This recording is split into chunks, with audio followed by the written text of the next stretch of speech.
4.7 million years ago, Earth belonged to monsters, clawed, fanged, and armored. They ruled the plains, while we cowered in the shadows. And somewhere among them was us, a fragile primate without claws, armor, or speed. We shouldn't have survived a single night, yet somehow, we did. The story of humanity isn't the story of strength. It's the story of weakness turned into power. Every scar in our DNA carries the memory of a creature that refused to die. This isn't the tale of cities or technology. This is the time before fire, before language, when staying alive for one more sunrise was a miracle. Before we became human, we had to become impossible. Tonight, we travel back to a world where every breath could be your last, and uncover how the weakest creature on Earth conquered a planet built to kill it. In this world, danger didn't sleep, it waited. Beneath the reeds, a giant python, the length of 3 men, coils silently, patient as death itself. Nearby, a young Australopithecus creeps toward the water's edge, unaware that every ripple hides a hunter older than memory. 4.7 million years ago, the air itself carried menace. The rivers hid jaws, the grass concealed claws, even the sky could kill. Massive crowned eagles capable of carrying off infants soared above the savanna. Every sound mattered. Every shadow had to be read like scripture. The saber-toothed cats were the apex assassins of this time. Muscle, stealth, and silence combined into one perfect engine of extinction. A single pounce could crush a skull, yet somehow, the fragile ones, our ancestors, kept finding ways to endure. They learned the habits of monsters. They watched, they remembered. They understood when predators hunted and where they fed. They learned to circle the aftermath of violence, to arrive after the kill, to steal what the killers left behind. It wasn't courage that kept them alive. It was timing and an uncanny sense of opportunity. The world's most dangerous creatures became their unwilling teachers. Some didn't make it. For everyone who survived the night, a dozen vanished, taken by fangs, fire, or famine. But each death taught the rest something new: where not to sleep, how to listen to wind, how to move as one when the air went still. And then came the giants. The earth itself seemed alive with movement. There were rhinos with armor-thick hides, hippos more aggressive than any predator, and flightless terror birds taller than a man, their beaks sharp enough to pierce bone. In this world, survival wasn't a right. It was an art, an endless dance between prey and predator. Yet amid the chaos, something extraordinary was happening. The more dangerous their world became, the faster their minds evolved. Fear became memory. Memory became strategy. A giant cat roars in the night. Instead of panic, the small band climbs higher into the trees, placing the youngest in the center, keeping the fireless dark at bay with watchful eyes. For the first time, they understand that unity is protection. In the age of monsters, weakness had forced intelligence, and that fragile spark, born out of terror, would one day ignite a species. At first, fire was only terror. It moved faster than any animal, devouring trees and running across the plains with a roar that turned day to orange night. The early humans fled before it, then cautiously, they returned. In the smoking silence that followed, they found something miraculous: warmth. Around the charred remains of antelope, they tasted cooked meat for the first time. It was softer, richer, easier to chew. And for the first time, they saw that destruction could also create. They couldn't make fire yet, but they learned to keep it, carrying embers in hollowed sticks, guarding them through rain and wind. Fire became more than protection. It was a signal. Wherever its light flickered, others gathered. By the riverbeds of Ethiopia and Kenya, stones began to change shape. A hand raised in frustration struck one rock against another, and the flake that broke off sliced through skin and sinew. The sound of that first strike was the beginning of technology. From that moment, the world would never again belong solely to the beasts. These crude, Oldowan tools, sharp flakes and heavy cores, turned scavengers into competitors. Bones that once went to hyenas were now cracked open by human hands. Marrow fed brains. Bigger brains demanded more food. More food demanded better tools. Evolution had found its feedback loop. Each innovation was born from desperation. When predators circled too close, they hurled stones to distract them. When meat ran scarce, they dug for roots, levering soil with pointed sticks.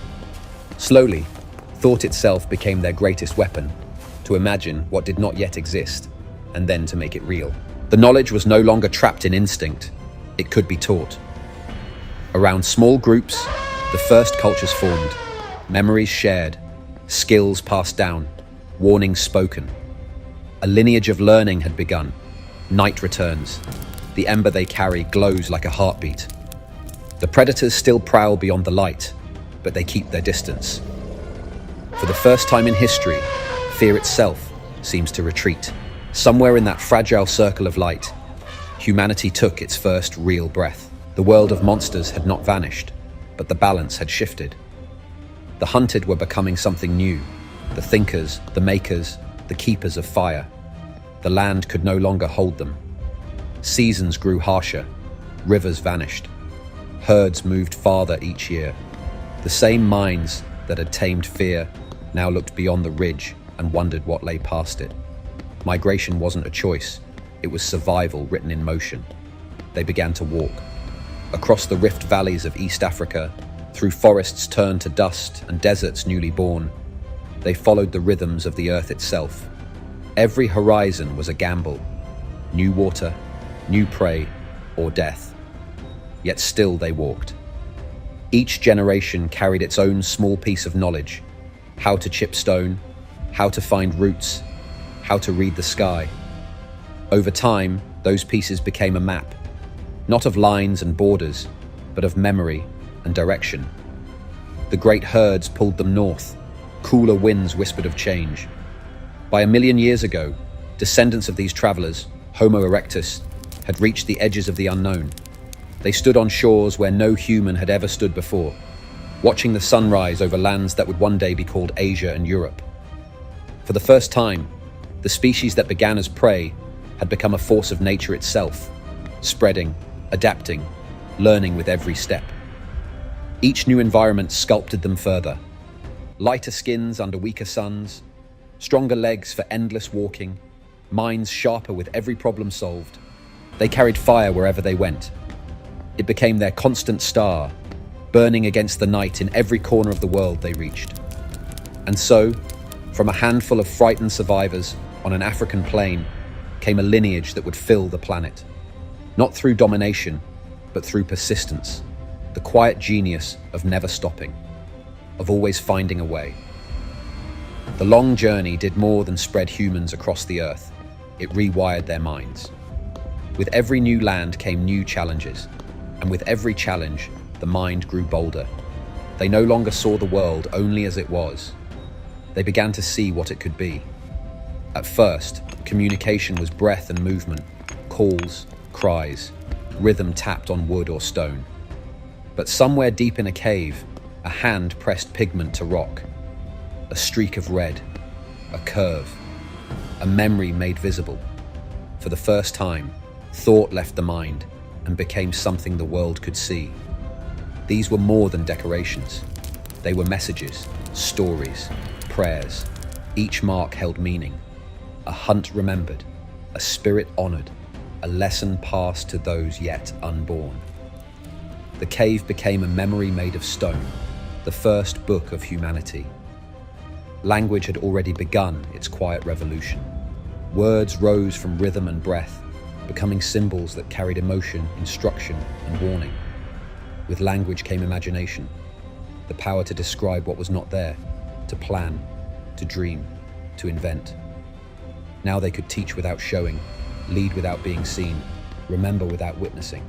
Thought itself became immortal. The carvings and paintings spread across Africa, then Europe, then the world.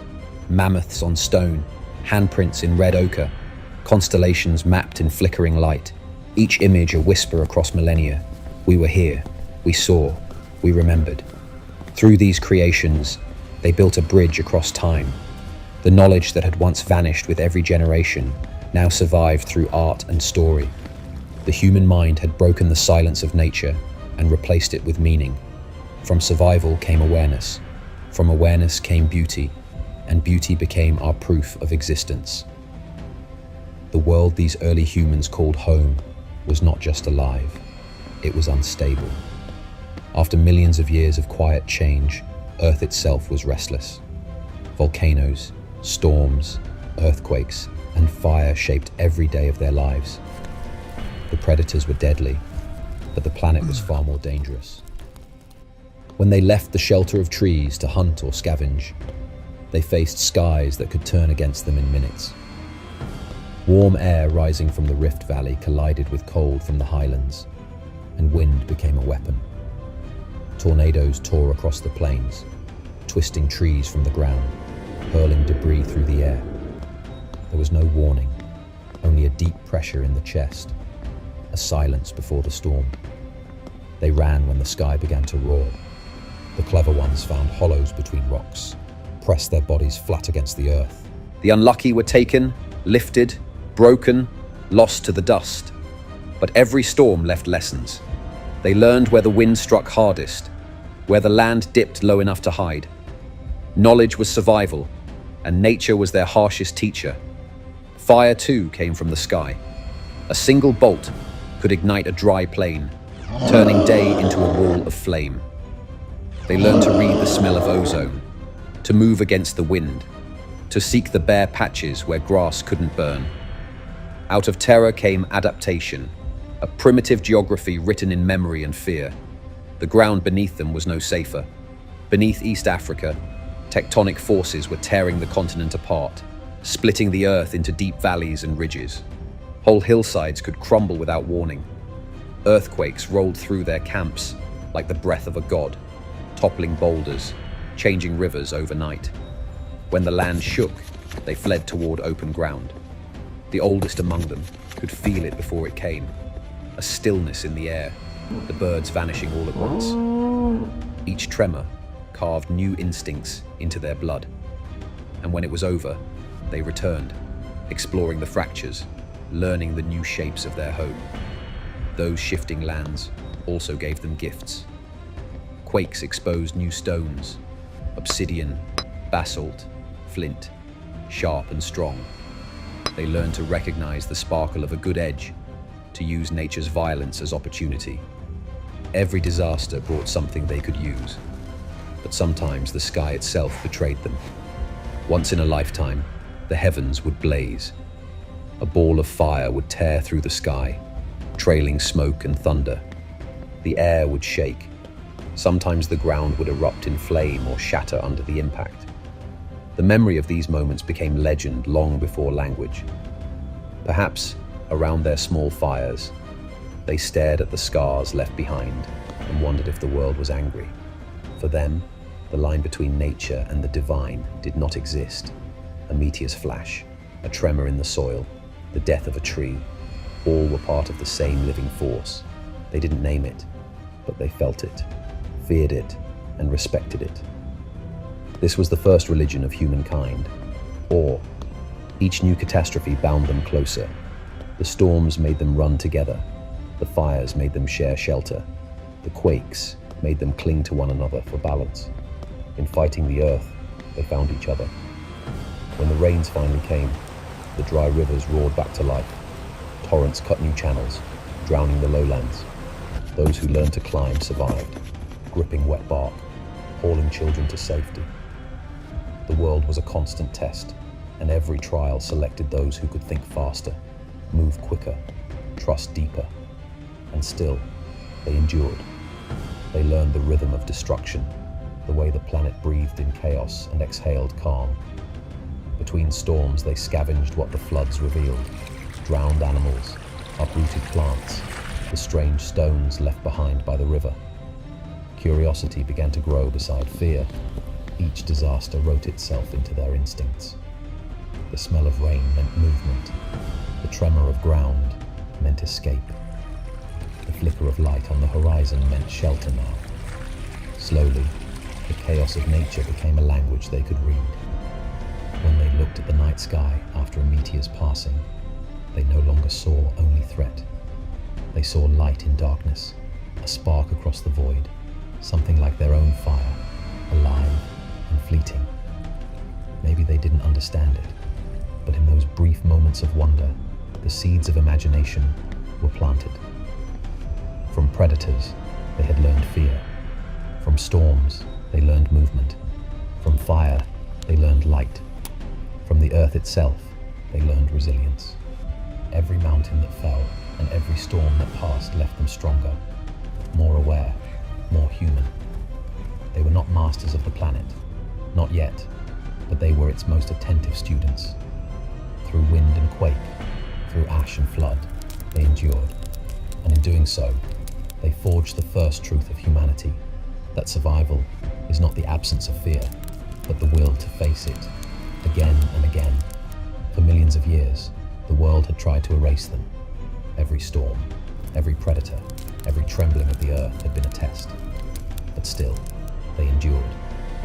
Against a planet that burned, froze, and shifted beneath their feet, they refused to disappear. They weren't the strongest or the fastest. They couldn't fly or roar or hide behind armor. What they had was something else. Awareness. The ability to notice, to remember, to adapt. It was a quiet kind of strength, one born from suffering, sharpened by fear, and guided by curiosity. Each danger had taught them something. From predators, they learned unity. From storms, they learned where to hide. From fire, they learned control. From the earth's fury, they learned to anticipate. Every disaster etched new wisdom into their minds, pushing them towards something greater. The world around them was chaos, yet they began to find patterns in that chaos. They watched the seasons change, the stars move, the rivers rise and vanish. Slowly, understanding replaced terror. The earth was no longer just an enemy, it was a teacher. Perhaps in the glow of that fire, they began to see themselves reflected, small, fragile sparks in an endless dark, surviving not through strength, but through connection. They had learned that a single flame, guarded together, could outlast the storm, and so they carried it forward. Fire became memory, memory became knowledge, knowledge became survival. They moved when the land demanded it, followed life wherever it led. Each step was a promise that they would not vanish.